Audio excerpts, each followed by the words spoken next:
Dios quiere que usted tenga en el día de hoy una fe de quilates. Más de 4 décadas dedicadas a la evangelización del mundo. Yo le estoy diciendo estas palabras para que usted fundamente su fe en realidades, en estas realidades eternas. Su contribución a la literatura cristiana hace evidente su compromiso con el Señor de hacer discípulos y formar ministros. La oferta del Señor a nuestras vidas es que nuestra fe crezca.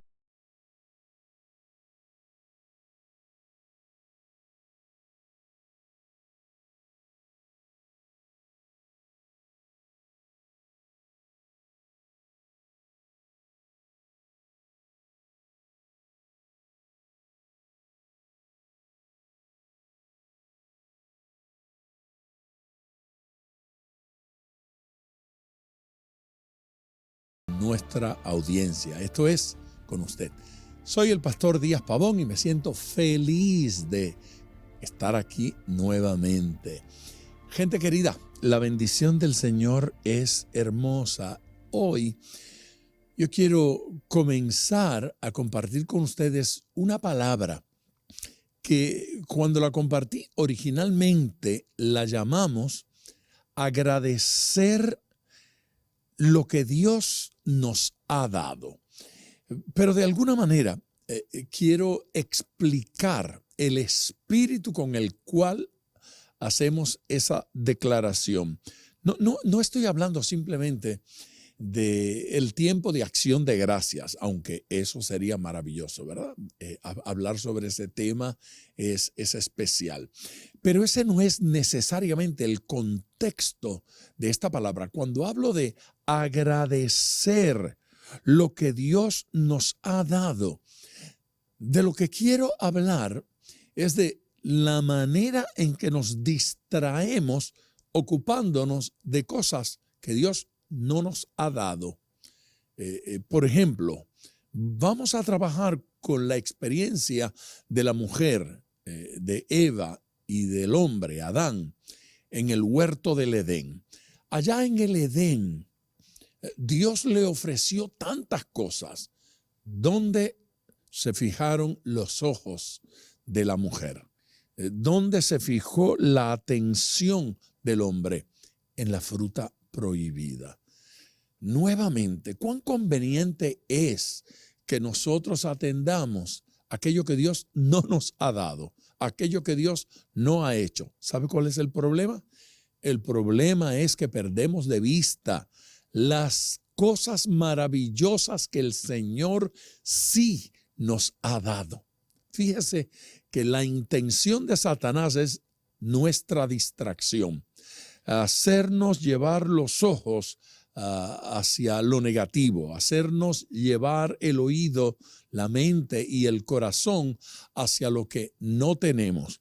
Yo puedo enumerar muchas cosas que no tengo, pero la realidad es que si comienzo a enumerar en el día de hoy aquellas cosas que sí tengo, aquellas cosas que Dios sí me ha dado, voy a pasar mucho tiempo haciéndola. Ojalá y este programa le lleve a usted a pensar en lo que Dios le ha dado. Nuestro número telefónico estará allí para que usted llame. 305-228-9697. Utilice ese número mientras escuchamos esta palabra de Dios. 305-228-9697. Vamos al púlpito y oigamos palabra del Señor. Decía que ese capítulo o esos capítulos iniciales del Génesis han sido tomados por algunas personas como una fábula. Esa historiecita donde una serpiente conversa con una mujer, una fábula. Animales que hablan, animales que conversan con los seres humanos. Una fábula, la historia de un lugar de encanto, la historia de un lugar sorprendente, la historia de un lugar de fantasía que tiene un arbolito por allí, en algún rincón, tiene un arbolito por allí en alguna esquina que si la gente lo come, aprende la diferencia entre lo bueno y lo malo. Hay otro árbol por ahí en la escena. Y ese otro árbol es uno donde si la gente lo come se torna eterno. Nunca muere. Jamás morirán. Entonces, finalmente, esto es una de esas historias que algunos han juzgado como fábula, como un cuento, como cualquier cosa menos un hecho histórico. Cualquier cosa menos un hecho de la vida real. Pero yo quiero decirles en el día de hoy que el libro de Génesis en su totalidad es un libro histórico. La ciencia a través de los años se ha encargado de descubrir que en efecto lo es. Está probado que historias como el diluvio realmente ocurrieron. ¿Sabe? Hay una cantidad de evidencia científica, evidencia abrumadora acerca del diluvio universal. Y esto tiene sus enemigos, y tiene su batalla, y tiene sus personas que insisten en contra de algunos mecanismos que se han utilizado a través de los años, que la gente creyó, que la gente aceptó y que dijo, bueno, esto tiene que suceder de esta manera. Y entonces esa es la gran oposición a que confesemos, creamos, declaremos que la Biblia es la verdad. Pero fíjense las cosas que van sucediendo a través de la historia. Mientras la ciencia establecía que el mundo era plano, la Biblia decía que el mundo era redondo. Y entonces finalmente se comprobó que en efecto la tierra era redonda. Y Cristóbal Colón leía las escrituras. Y porque leyó las escrituras dijo, la tierra tiene que ser redonda, como dice la Biblia. Y se aventuró en un proyecto para confirmar y corroborar que en efecto la tierra sí es redonda. ¿Alguien puede darle gloria a Dios? A mí me gusta leer en Job, de la tierra nace el pan y debajo de ella está como convertida en fuego. La Biblia dice eso, sí, hace siglos. Y entonces los científicos lo descubrieron el otro día y lo confirmaron la semana pasada. Así es que la tierra la humanidad va descubriendo que en efecto los relatos bíblicos no son mera poesía. No. Son ciencia. Es verdad lo que dice Dios. Yo puedo pasar el resto de este día contándole experiencias, historias, trayendo argumentos y señalar descubrimientos científicos que una y otra vez descubren es verdad lo que decía la Biblia, pero ese no es el propósito en el día de hoy. Independientemente de que la ciencia lo corrobore o no lo corrobore, lo que dice Dios es absolutamente cierto. Y es cierto no porque la ciencia lo prueba, sino porque Dios lo ha dicho. Porque Dios lo ha establecido, y si está establecido por Dios, si está dicho por Dios, esto es verdad. Y hacemos bien en seguir el señalamiento, en seguir el patrón, en seguir la enseñanza bíblica y creer a Dios, porque Él es veraz y todo hombre mentiroso. Por favor, dele gloria al Señor. Se me haría imposible en el día de hoy decirles cuán hermoso era el Edén. Yo quisiera poder hacerlo. Yo quisiera poder en el día de hoy describir el Edén en sus detalles. Yo quisiera poder enfatizar lo suficiente hasta convencerle de que el Edén era un lugar extraordinario, pero se me va a hacer difícil, me van a faltar las palabras para poder describir el Edén. Y el propósito mío al querer describir el Edén y sus privilegios es poder luego decir, ¿se fijan cuánto perdimos por pecar? ¿Se fijan cuánto perdimos por desobedecer? ¿Se fijan cuánto perdimos por fallarle al Señor? No nos damos cuenta de cuánto perdemos cuando desobedecemos al Señor. No nos damos cuenta de qué se nos ha escapado de la mano, qué se nos ha ido de la mano cuando le fallamos a Dios. No lo vemos. A veces ni nos enteramos. No somos capaces de percatarnos de lo que nos falta como seres humanos. Lo que nos falta en la relación con Dios. Nos hemos acostumbrado tanto a este mundo tridimensional que perdemos de vista que existen otras dimensiones en el universo. Y que en Dios existen dimensiones que nosotros no hemos visto, que nosotros no hemos percibido. Y cada vez que un científico habla de algo extraordinario, así como la teoría de la relatividad de Einstein, quedamos con la boca abierta. ¿Será posible? ¿Será posible eso del año luz? ¿Será verdad que se puede viajar por el universo a la velocidad de la luz? ¿Será verdad que hay una curva en el tiempo? Y entonces la Biblia dice que Jesucristo viene del cielo en un instante y que un día viene a la tierra y que todo ojo le verá. Las escrituras señalan cómo ángeles suben y bajan del cielo a la tierra, y cosas que ocurren aquí influencian lo que ocurre allá, y cosas que ocurren allá influencian lo que sucede acá. Y no nos damos cuenta que ya Dios conocía esos principios antes de que el ser humano los imaginara. El hombre no lo había imaginado. Pero Jesucristo resucita.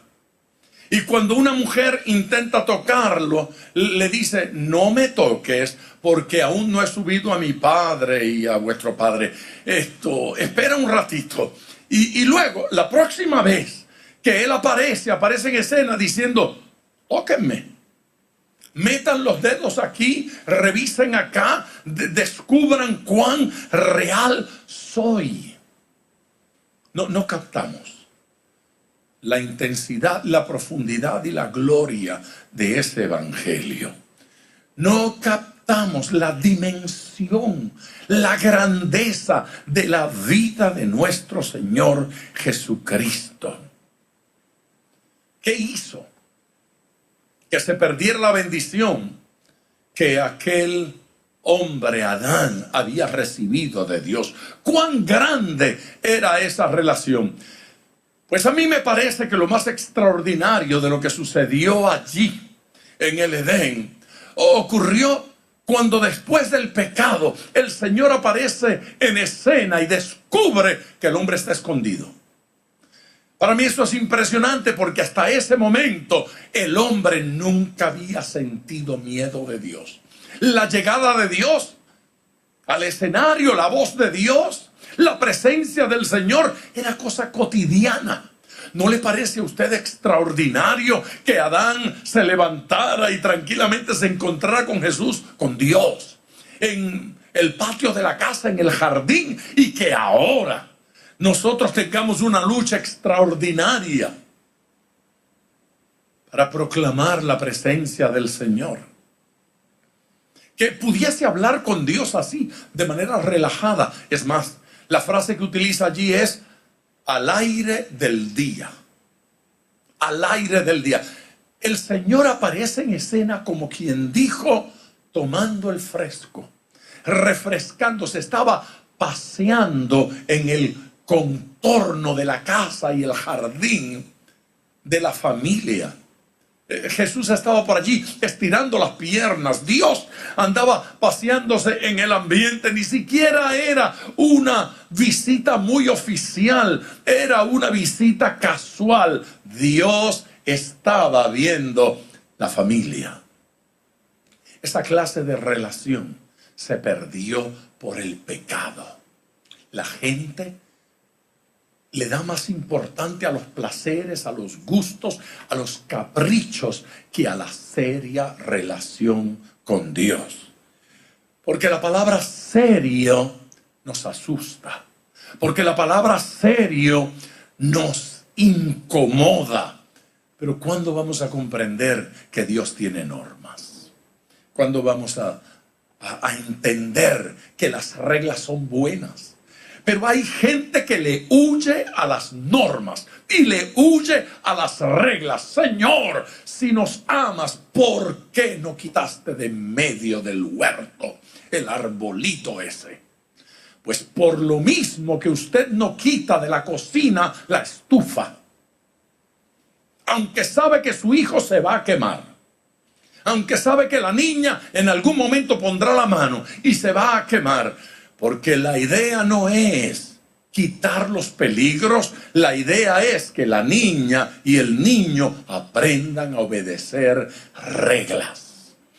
Hay reglas para relacionarse con gente, con la esposa, con el esposo, con los hijos, con los padres. Hay reglas para ir a un juzgado, a una corte, presentarse ante el Senado o ante el presidente de la nación. Hay reglas para venir al culto, para la reunión cristiana, para saludar a la gente en la entrada, en la puerta, en el estacionamiento. Hay reglas para ocupar este podio. Hay reglas para manejar un auto. No, yo soy libre, hago lo que me dé la gana. Está equivocado. Usted está viviendo en medio de una sociedad que dice a qué velocidad puede usted manejar.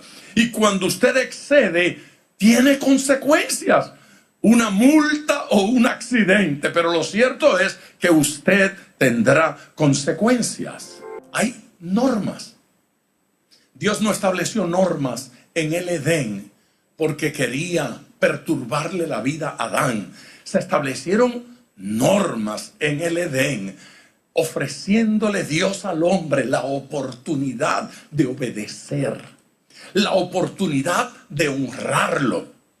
Escúcheme bien, el árbol en el Edén no era la oportunidad para pecar, era la oportunidad para honrar a Dios, era la oportunidad para obedecer al Señor, porque a fin de cuentas lo que Dios dijo fue, pueden comer de todos los árboles, ahí no hay norma, ahí no hay regla, comen o no comen, no importa, ese arbolito no lo toquen. Señor, ¿por qué? Porque dije yo que no lo toquen. Punto, porque esa es la ley. Pero hay algo en particular, pues sí, pero si te lo digo o no te lo digo, eso no es lo importante. Lo importante es que al jefe, al todopoderoso, tenemos que honrarlo. Alguien que adore, alguien que glorifique a Dios. Y entonces aparece en escena, en ese Edén, una figura. Allí la llaman la serpiente. Más adelante la Biblia la va a llamar la serpiente antigua. En otro lugar lo va a llamar un ángel de luz y lo llama Luzbel, Lucifer. ¿No es cierto? El enemigo, el engañador. El enemigo nuestro. El enemigo de los hijos de Dios. El enemigo de la verdad. Esa figura aparece por primera vez en el huerto del Edén. No lo habíamos visto antes.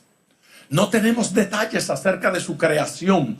No tenemos detalles acerca de él. Pero algunas cosas que dice en la Biblia son de ser atendidas, miradas. Como por ejemplo, ¿cuál fue la estrategia que utilizó para hacer caer a Adán y a Eva? La situación se suscita cuando Adán ha salido del entorno. ¿A qué? No sé. ¿A quién fue a visitar? Tampoco sé. ¿Qué estaba haciendo por allá? Yo no sé. Pero estaba afuera. Y el enemigo llegó para conversar con Eva. Y es interesante la historia. Si yo tuviera que ponerle un nombre a este mensaje, creo que lo llamaría Destruya su vida en 5 pasos. Claro, si en lugar de llamarlo Destruya su vida en 5 pasos, lo llamara Hágase rico en 5 pasos, vendería más libros. ¿No es cierto? Y más CDs. Más gente se interesaría. Y muchísima gente estaría interesada en descubrir cómo puedo hacerme millonario. Con 5 pasos, 5 pasos seguros para hacerse millonario. Pues posiblemente, descubriendo los 5 pasos hacia la destrucción, va a descubrir los 5 pasos hacia la edificación, hacia la construcción y hacia el crecimiento. 5 pasos para destruir nuestra vida. 5 pasos para destruir nuestro matrimonio. 5 pasos para destruir la familia. 5 pasos para destruir la sociedad. 5 pasos para destruir nuestro ambiente. El primero, escuche la voz del enemigo. Destruye la vida. Prestar nuestro oído al diablo. Génesis 3, versículo 1. Pero la serpiente era astuta. ¿Qué era la serpiente? La serpiente era astuta, más que todos los animales del campo que Jehová Dios había hecho, la cual dijo a la mujer. Eso de dijo está escrito allí para que nosotros hoy enfaticemos que el diablo habla. Usted puede decir, el diablo habla. De verdad, el diablo habla. Advierta a la persona que está al lado suyo. Si es su esposa, su suegra, su amiga, su vecina, dígale, el diablo habla. Todos los padres, por favor, dígale a alguien, el diablo habla. Para que lo sepa, no pierdan de perspectiva esta realidad. El diablo habla. Oh, yo nunca lo he oído. Usted no se ha dado cuenta, tal vez. No se habrá dado cuenta, pero de que habla, habla. De que comunica, comunica. La cual, la serpiente, dijo a la mujer, con que Dios os ha dicho, no comáis de todo árbol del huerto. Con que Dios ha dicho, no comáis de todo árbol del huerto. Mire qué forma de iniciar el diálogo. ¿Se dio cuenta que no la saludó? No le deseó los buenos días, ni las buenas tardes. ¡Hey, mi querida vecina!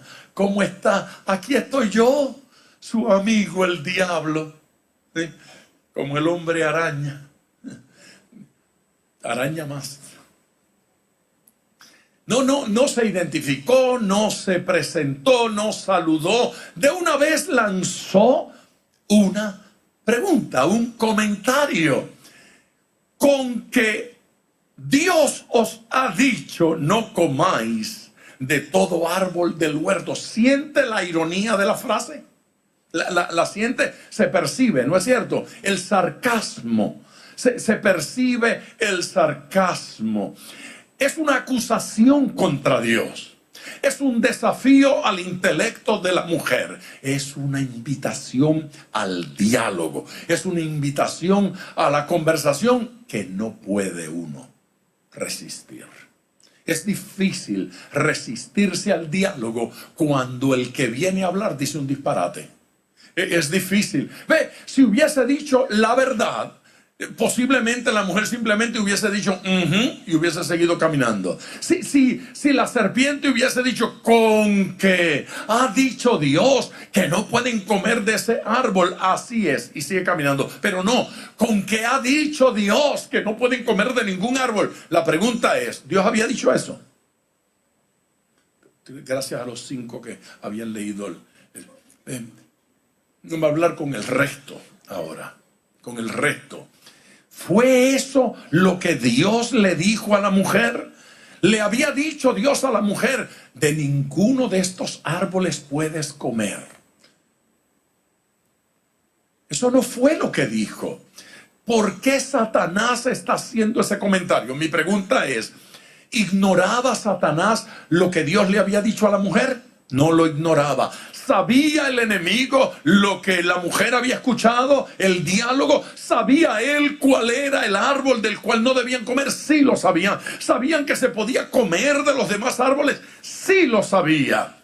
Entonces, ¿por qué el comentario con que ha dicho Dios? Uno de los predicadores de mi tierra más extraordinario, don Luis M. Ortiz, fundador del movimiento misionero mundial, por décadas fue la voz de las asambleas de Dios radial a toda la América hispana, fundador seminario teológico de las asambleas de Dios en Cuba, fundador de varios seminarios teológicos en distintas partes de Latinoamérica, el Perú, Colombia, Venezuela, varios lugares. Hombre extraordinario, insigne.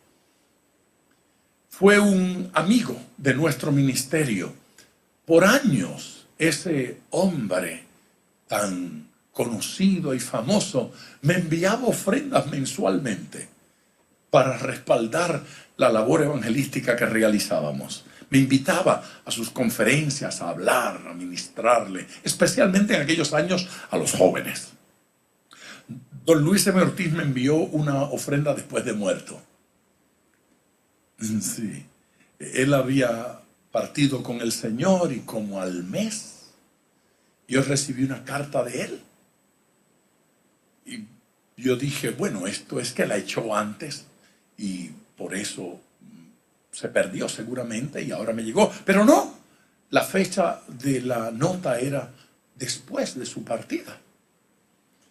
Es que él había dejado un cheque firmado en la mesa de noche para nuestro ministerio. Y la esposa lo vio y lo metió en un sobre y dijo, bueno, esta fue la última voluntad de mi esposo, enviar una ofrenda misionera, y nos la envió. Así que yo debía haber sido más santo y haberlo enmarcado ese cheque, pero qué va, lo deposité. Qué cosa. Así, ¿verdad? Fíjese usted que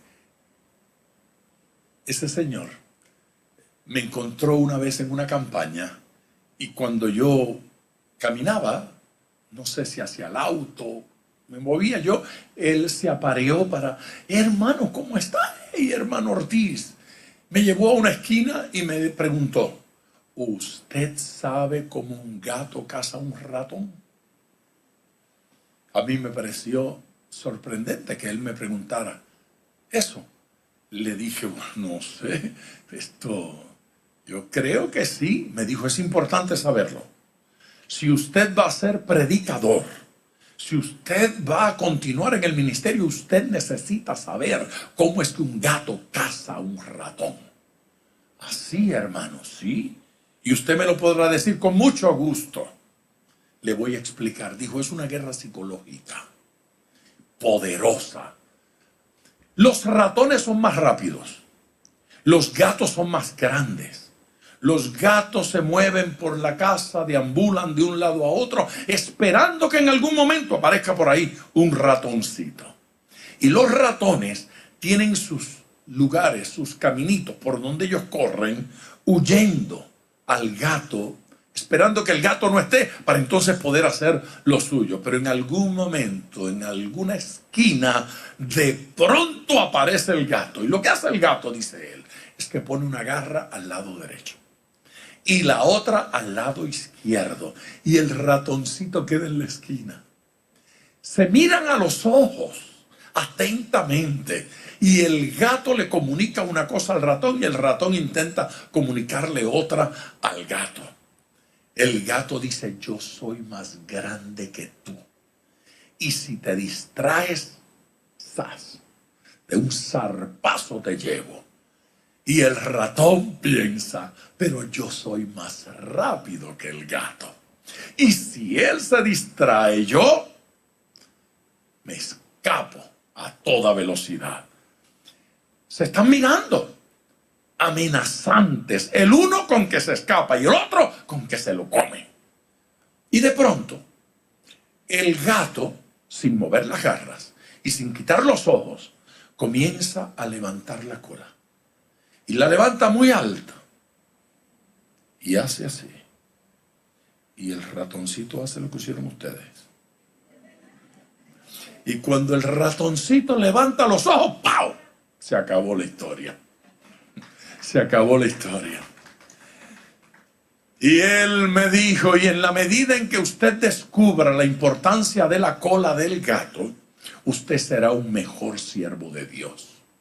Y yo le dije, ¿y cuál es la importancia de la cola? Dice, ninguna. La cola no tenía importancia. La cola no atrapa al ratón. La cola no mata ratón. La cola no ahorca ratón. La cola no hace nada al ratón. La cola es un elemento de distracción. Lo importante es que miremos hacia donde no debemos mirar, que quitemos los ojos de donde los debemos tener, y tan pronto miramos hacia donde no debemos, es historia. El viejito tenía razón. Todo predicador debe saber cómo un gato caza un ratón. Todo cristiano debe saberlo, porque lo que sucede en el capítulo 3 es que Satanás ha levantado la cola. ¿Con que os ha dicho Dios? Distracción. Que no coman de los árboles. Y la mujer cayó en las garras. No, eso no fue lo que dijo el Señor. Eso no fue lo que dijo Dios. Ve, si lo que hubiese dicho era una verdad, se hubiese acabado el diálogo, pero dijo una mentira y la mujer habló, se entregó, prestó sus oídos, prestó atención, prestó su mente, prestó su boca, habló. Ahora la boca de la mujer estaba comprometida, hablando con el enemigo. El oído estaba comprometido, escuchando al enemigo. La mente estaba comprometida, pensando en lo que dijo el enemigo. Satanás había logrado su propósito. Satanás había logrado su plan. Su plan estaba dando resultado. Ya la mujer no puede alabar. Está hablando conmigo. Ya no puede escuchar a Dios. Me está escuchando a mí. Ya no puede pensar en Dios. Está pensando en mí y en lo que yo le estoy diciendo. Con que Dios os ha dicho, no comáis de todo árbol del huerto. Si nuestro oído se compromete con la voz del enemigo, no podemos escuchar a Dios. En el capítulo 10 del Evangelio de Juan, versículo 27, dice, mis ovejas oyen mi voz y yo las conozco y me siguen. Las ovejas, ¿qué?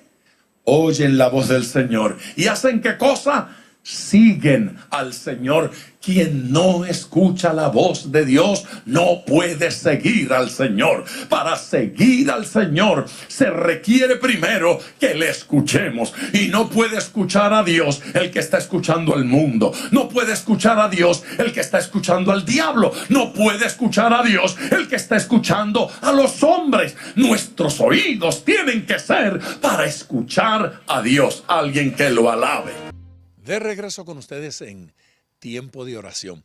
Qué palabra, qué mensaje. La palabra de Dios siempre tiene para nosotros tanta revelación, tanto contenido. Si en el día de hoy usted siente que el Señor le ha hablado, levante el teléfono y llame, porque en 2 minutos ya habremos orado. Por favor, llame de una vez. 305-228-9697. Lo repito, 305-228-9697. Yo quiero orar con usted. Yo quiero orar por su petición. Yo quiero ser su compañero de oración, de intercesión a favor suyo, a favor de su familia, a favor de su relación con Dios. Si quiere intensificar su relación con Dios, este es el momento de hacer la llamada 305-228-9697. Llame ahora. El Señor nos ha hablado. El Señor nos ha ministrado. Yo le invito a orar. Padre eterno, agradezco profundamente todo lo que has estado haciendo con nosotros. Y reconozco que hay necesidades, hay peticiones. Y yo te pido, Señor eterno, que tú intervengas en el día de hoy. Tú nos has concedido, no conforme a nuestras necesidades, sino conforme a tus riquezas en gloria, conforme a tus tesoros eternos. En este día, Señor Jesucristo, provoca bendición abundante sobre cada vida que nos escucha. Y ayúdanos, Señor, a corregir nuestra forma de pensar y nuestra forma de sentir, para que vivamos agradeciendo todo lo que tenemos de tu mano, todo lo que hemos recibido, todo lo que tú nos has dado. Que tu bendición sea abundante. En el nombre de Jesucristo, yo te pido que haya milagros, que haya sanidades, que haya provisión a toda necesidad. En el nombre de Jesús. Amén. Gracias, pueblo, por su amor. Gracias por su sintonía y por estar con nosotros todos los días. Hasta mañana. Gracias por sintonizar Para que el Mundo Crea con el Dr. Díaz Pavón. Nuestro ministerio desea brindarle acceso a este programa descargando gratuitamente la aplicación DPM Radio. Para oración, comuníquenos su necesidad llamando al 305-228-9697. 305-228-9697 o en las redes Facebook e Instagram bajo Díaz Pavón Ministries.